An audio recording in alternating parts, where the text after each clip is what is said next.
आने वाले समय में शिक्षा के स्तर में व्यापक फेरबदल किया जाएगा, हेल्थ सेक्टर में व्यापक फेरबदल किया जाएगा। ये जो दुग्ध उत्पादन आपका आज हमने केंद्र का उद्घाटन किया, क्यों किया? इसलिए किया कि पहले इंफ्रास्ट्रक्चर बढ़ा दिया जाए। कहीं ये ना हो कि हमारे पास इतना ज्यादा दूध हो जाए और इंफ्रास्ट्रक्चर कोई ना। अभी व्यवहार में हम 250 करोड़ रुपए का प्लांट लगा रहे हैं पूरे प्रदेश में। डेयरी उद्योग को बढ़ावा करना हमारा उद्देश्य है। भारतीय जनता पार्टी की सरकार ने क्या किया? सुन्नी, लूरी, धौलासित प्रोजेक्ट, जो बहता हुआ पानी इस प्रदेश की जनता का सोना है, उसमें उन्होंने समझौता किया। हमारा हक नहीं मिल रहा है।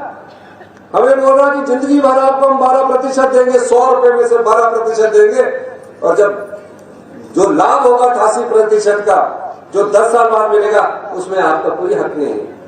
हमने कहा ये चलने वाला नहीं है। हमने उस लड़ाई को लड़ रहे हैं। मैंने कहा सुन्नी, लूरी, धौलासित, अगर हमारी नीति के अनुसार 12, 18, 30 और 40 साल बाद इस प्रोजेक्ट को हिमाचल की जनता को नहीं देंगे, 40 साल बाद, तो हम ये प्रोजेक्ट आपके से ले लेंगे, चाहे हम अपने खर्चों से पूरा करें, पर हम उसे पूरा करेंगे। ये गोल्ड माइंस है। हम 40 साल बाद नहीं होंगे, लेकिन हिमाचल की जनता और हिमाचल की युवा पीढ़ी यहां होगी। उस अधिकार की लड़ाई हम लोग लड़ रहे हैं। हिमाचल कैसे सामर्थ्य बने, हिमाचल कैसे अपने पांव पर खड़ा हो, हिमाचल का हर व्यक्ति गर्व से जाकर छाती तान कर बोले कि मैं आत्मनिर्भर हिमाचल प्रदेश से आया हूं, और 2032 में यह कहे कि मैं सबसे हिंदुस्तान के सबसे समृद्धशाली और अमीर राज्य के प्रदेश से आता हूं, मुझे किसी चीज की कोई कमी नहीं है। ये कैसे होगा? जब शिक्षा संस्थान अच्छे होंगे। ये कैसे होगा? जब हेल्थ इंस्टीट्यूशन अच्छे होंगे। ये कैसे होगा? जब ऐसे दूध प्रसंस्करण केंद्र बनेंगे, उस ढंग से होगा। तो ये सब चीजें आपके लिए मैं करना चाह रहा हूं। इसलिए मैं आप लोगों से कहता हूं कि हम लोग राजनीति में आए हैं, हम लोग आप लोगों की सेवा में आए हैं। निश्चित तौर पर हम दावे के साथ कह सकते हैं कि हम गांव के लोगों के हाथ में पैसा पहुंचाना चाहते हैं, शहर के लोगों को समृद्ध करना चाहते हैं। आम आदमी के हाथ में पैसा कैसे पहुंचे, इस दृष्टि से हमारी सरकार कार्य कर रही है। इसीलिए मैंने पहले कहा कि आपको मेरे पास मांग लेकर नहीं आए थे कि हमारा दूध बढ़ा दीजिए, क्योंकि आपने तो उम्मीद ही छोड़ दी थी कि 2 रुपए बढ़ेगा, जिसको जरूरत होगी बेचारे वो जाएगा। लेकिन इसमें भी सुधार की जरूरत है। मैंने कहा है 10 जो दुग्ध उत्पादक सोसाइटियां हैं, उसमें आने वाले 31 मार्च से पहले सबका डिजिटाइजेशन कर दिया जाए। हर एक परिवार के घर में जो दूध पैदा करने वाला व्यक्ति है, उसके पैसे उसकी सुविधा के अनुसार हफ्ते में चाहती है, हर दिन चाहती है, 15 दिन में चाहती है, एक फॉर्म भरकर उसको हम उपलब्ध करवा देंगे, और उसके बाद पूरे प्रदेश की सोसाइटियों में ये उपलब्ध करवाएंगे। क्योंकि पहले पायलट तौर पर देखना पड़ता है। और निश्चित तौर रहिए, जो मांग कर रहे थे वो कुछ चीजें बजट के समय के लिए आपने रखनी है। दुग्ध उत्पादक जो भी हमारा परिवार है, उसके अच्छे दिन, बहुत अच्छे दिन आने वाले हैं। प्राकृतिक खेती वाला जो परिवार है, उसके भी बहुत अच्छे दिन आने वाले हैं। और ग्रामीण अर्थव्यवस्था को हम मजबूत करना चाहते हैं। हमने सरकारी कर्मचारियों को ओल्ड पेंशन स्कीम दी। ओल्ड पेंशन स्कीम देने के बाद आप बताइए, 1,36,000 सरकारी कर्मचारी थे। राजनीतिक लाभ अगर हमने देखना होता तो हम देते 2027 में। हमने राजनीतिक लाभ नहीं देखा, हमने सामाजिक सुरक्षा देखी। और सामाजिक सुरक्षा में हमने उनका बुढ़ापा सुरक्षित किया, क्योंकि जो आने वाली पीढ़ी है, पता नहीं साथ रहे ना रहे, लेकिन उन बुजुर्गों का बुढ़ापा सुरक्षित रहे। हमने अनाथ बच्चों की पढ़ाई का 27 साल तक की उम्र का खर्चा हिमाचल प्रदेश की सरकार ला रही है, 2 साल के भीतर हमने किया। विधवाओं की बच्चों की पढ़ाई का पूरा खर्चा, विधवाओं की बच्चों की पढ़ाई का पूरा खर्चा, जो मेडिकल कॉलेज में पढ़ती है, डॉक्टर करती है या पीजी करती है, वो हिमाचल प्रदेश की सरकार ला रही है। 1500 रुपया महीना हमने देना शुरू कर दिया। महिलाओं की ताकत को हम मजबूत करना चाहते हैं। पुलिस में भर्ती में हमने 30% महिलाओं के लिए आरक्षण कर दिया। क्यों? क्योंकि प्रदेश में हमारे परिवार की प्रमुख भूमिका में जो परिवार को दिशा देती है, जो परिवार को प्रेरणा देती है, वो महिला होती है। इसलिए हम उनको मजबूती से आगे बढ़ा रहे हैं। इसी तरह कई जगह और हम दिव्यांग बच्चों के लिए आज तक कोई अच्छा स्कूल नहीं है। अपंग बच्चा है उसके लिए कोई अच्छा स्कूल नहीं। हम कंडा घाट में वर्ल्ड क्लास स्कूल बनाने जा रहे हैं, जिसका नींव पत्थर मैं अभी जल्दी रखने जा रहा हूं, जहां बच्चों का प्री नर्सरी से लेकर सेकेंडरी तक और उसके बाद कॉलेज तक की पढ़ाई वहां होगी। और किसी दिव्यांग बच्चे के साथ जिसकी माता उसके साथ रहना चाहती है, उसके लिए भी हॉस्टल का निर्माण कंडा घाट में कर रहे हैं। ये सब चीजें हमने अनुभव की है। इन लोगों ने कोई मांग नहीं की थी। मुख्यमंत्री बनने के बाद जब मैंने रिच में ऐतिहासिक मैदान पर शपथ ली, तो एक परंपरा होती है कि आप सचिवालय जाते हैं, सचिवालय में अधिकारी आपको लेखा जोखा देते हैं। मैं वहां नहीं गया।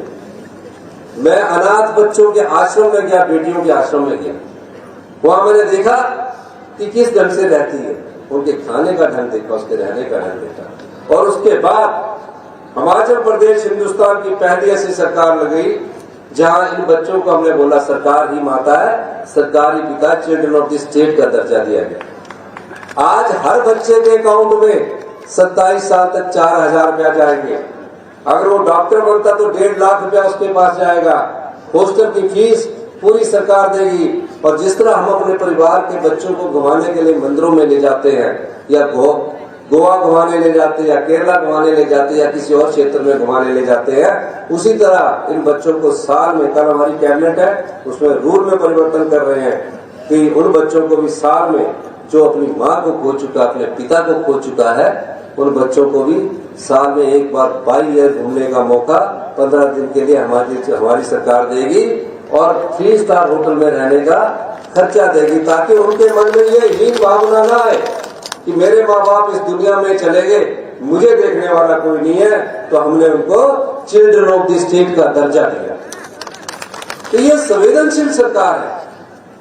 सुमेश के लोग थोड़ी आए हमारे पास कि हमारे मकान गिर गए हैं। हमने भावना को देखा है।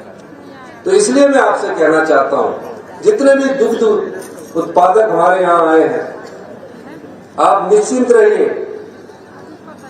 आने वाले बजट में किसान आधारित हमारा बजट हम करने जा रहे हैं, जहां किसानों की सुविधाओं के लिए, किसानों को कैसे मजबूत किया जाए, आम नागरिक को कैसे मजबूत किया जाए।